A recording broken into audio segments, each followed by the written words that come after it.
And welcome back. This is the McQuaid Mission. Time to talk strategy and solutions when it comes to our community's homeless situation. As always, we have Amy Schwabenländer, CEO of the Human Services Campus, is with us. Jackson Fonder, CEO at UMOM, normally with us. We'll hear from him in just a moment. Also on the main stage, we have Dave Brown, CEO at Valley Leadership, also Home Matters, right? Okay. And we're also going to talk with Catherine Alonzo, CEO at Javelina. We're going to be talking about convening today, the power of convening, because when it comes to addressing big challenges, you can divide and conquer, or you can be siloed in the mission. And so, Amy, while the Human Services Campus we know is right there, ground zero, providing resources, providing assistance, your organization, your team has really emerged as a convener, as a facilitator for this entire community-wide effort. So when we're talking about strategy, what's the right strategy for divide and conquer, and how do we get more organizations dedicated to the same effort and stepping outside of those silos we've been seeing in our community for years? I'd start with it takes a lot of patience to not rush people into things they may not want to do. And what we find working is identifying the coalition of the willing. So who agrees with a mission or a goal? Who agrees that everyone deserves an affordable home? And ask those people to work together instead of waiting for everyone that you may want to have around the table to agree. It's a bit like analysis paralysis. If people keep asking, I need this data, I need to know this before I agree, you never get anything done. And so we tend to start small. Just on the campus itself, there's 16 organizations. It's challenging to get 16 organizations to agree to any kind of what might be considered a small change just in how we deliver service to the clients. So we start with those who are willing, and it's really about testing and using the spirit of innovation to say, let's test it. Did it work? Did it not work? What do we learn from it? Go back, reapply. And what we find is when we have success, then other people want to join and be part of the success. And you have to be honest with each other. You have to have a strong ability to expose your vulnerabilities. The campus, I think, is a good example of admitting what your strengths are and what your strengths are not. And do what you do best, and don't attempt to be everything to everyone. And in this homeless services space, that's really important because no one organization can address the holistic array of services that an individual needs. And if you can put that aside and focus on what you do best and not worry about taking credit, the credit will come to everybody, which I believe spurs more action. Coalition of the willing. Okay, Dave, CEO at Valley Leadership. A lot of VL alums, by the way, either on the show, hosting the show, next to you, Lloyd. So we're going to talk about the work you do at VL, but also this campaign here. Home is where it all starts. So tell us a little bit about that campaign, and then what does the message need to be? Again, you can see the studio audience. You know who's watching online. What's the message for community and nonprofit leaders? It's really what is happening here. Congratulations to you and your team. The coalition of the willing is in this room. People who care about an issue, want to be a part of the issue, want to be a part of its solution. What do we have you do? And so as the housing crisis started to increase rapidly 2-3 years ago, a group of coalition members of the willing decided to get together and said, let's, instead of doing various campaigns and talking about housing differently, let's do one thing. And I credit Joan Service as often as I can, who is now our Director of Housing Director, who said, hey, let's get one song that we can sing from. We may have different stanzas. When you look at housing, the continuum from homelessness to home ownership, there's definitely different ways to talk about it.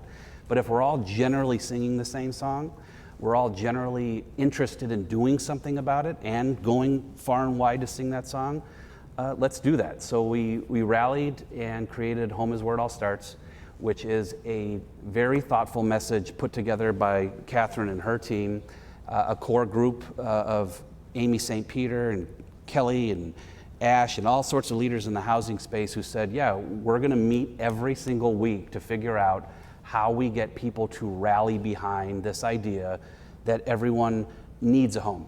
As I mentioned before on the show, there's maybe some argument around, does everybody have to have a home? If not, we should come really damn close And right behind there, at least we can accept the fact that everyone needs a home. And so how can we get people to connect to that idea and say, I'm willing to do something about it, and I have some standard language to talk about it. I have some to-dos to go and tell people that home is where it all starts. And just super grateful for Catherine, her team, her thinking of when we talk about partnerships, we're not going to be able to get everyone on board behind something, but if we can get enough people singing some part of a song, we can start changing minds, hearts, policies to get where we need to be, where everyone along that continuum of home can get the home they need. It's like Lionel Richie, We Are the World. Get everybody singing together. There we go. Exactly. And I know you mentioned Joan. I love Joan. Linda Jensen from Arizona Housing Coalition is here. I know we have other leaders from the housing space here. So Catherine, perfect segue. Let's talk about some of those focus groups you went through, some of the messages that really resonated with you to help us as community leaders here try to tell that story and try to understand what will resonate to get people singing the same song. Right, absolutely. So anytime that you are developing any kind of messaging, you really want to be thinking about who's our target audience. So often when we are telling a story, we think about what will resonate with us. But if you're in a room, chances are you are not representative of the target audience, because we're really trying to bring people along who haven't necessarily heard of our messages before. So you want to think about who are our target audiences, how do we reach them? And then one of the most important things is how do we make it easy for them to take action? And so we knew that when we were developing language for this campaign, it had to be accessible, it had to be easy to understand, and it had to relate to our own personal experiences. So an example is the phrase affordable housing. So the phrase affordable housing can so often be a barrier because it has become synonymous with a type of housing. People hear affordable housing and they think a certain thing, and there are stereotypes and stigma attached to that kind of housing, and that can be a real barrier that even gets in the way of developing affordable housing in neighborhoods. And so one of the phrases that we are including in the campaign is affordable rents and mortgages. Because when you think about affordable housing, you think, oh, that's for other people, that's not for me. Whereas the concept of being able to literally afford your rent or your mortgage is something that we all relate to across the whole spectrum. And so the cornerstone of the campaign really is telling this story in a way that really emphasizes, no, this is something that impacts all of us. We all need a home. We all need to be able to afford it. It needs to be able to meet the needs that we have for us and our families. I'm glad you brought that up. We've talked about this on the show. The term sometimes affordable housing creates that NIMBYism, that not in my backyard, I don't want affordable housing here. And so getting a message that changes that narrative, I think, can definitely help.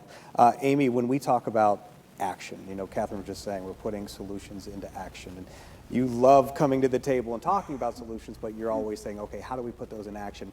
And I love the blog that you recently wrote about where were we? And I think a lot of us in this room can kind of relate to that, where we had all these ideas and wanted to put stuff in motion, the pandemic hit. And then all of a sudden, okay, we're trying to just survive, but we forgot about a lot of the things we were going to put into action. So can you talk about, for you, maybe the Human Services Campus, things like you're seeing with Dave, with Catherine, how to just say, yes, it's time to come connect with me one more time, and let's put into action what we may have been talking about a few years ago, but let's do it now. Right. So yeah, we released that pause button and we're back on play mode, working towards singing the same song. There's lots of metaphors and analogies in this. And music is, I hear lyrics often. Some people remember movie lines. I think of songs. So anytime anyone asks me to talk about action, I hear Elvis singing a little less conversation, a little more action, please. Probably wasn't written about housing. Do you hear that, Victor? I'm guessing. So just know right now I hear Elvis in my head also. And I am an alum of Valley Leadership, and when all of these groups started coming together, and Dave was at a presentation at the Arizona Housing Coalition Conference 2 or 3 years ago. I mean, there's the black hole of the last few years, right?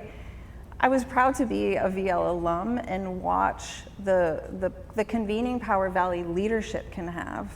So one social service organization serving people experiencing homelessness doesn't have to be the one convening the conversation around how do we change the frame from homelessness to housing, and then how do we pick the consultant who can do that work. Like this, to me, this campaign is one of the most perfect examples of assigning tasks to people. They created accountability. They've been open with communication, frequent opportunities for people to hear updates, very transparent in what the approach was, plenty of opportunities for people to participate, give feedback, react to things, saying yes, no. I think I sat with Catherine one-on-one in a coffee shop, and she just took notes, and I felt heard. Yeah.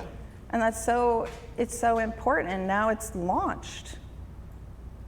That's action. Right. And so at some point, again, we have to stop analyzing and start something, and everything can be tweaked and improved along the way, I believe. Nothing is really permanent or forever. Well, big round of applause for Amy, Catherine, Dave. Thank you guys for all your hard work, everything you're doing. Like you said, Amy, repeatable positives, things we can put into motion.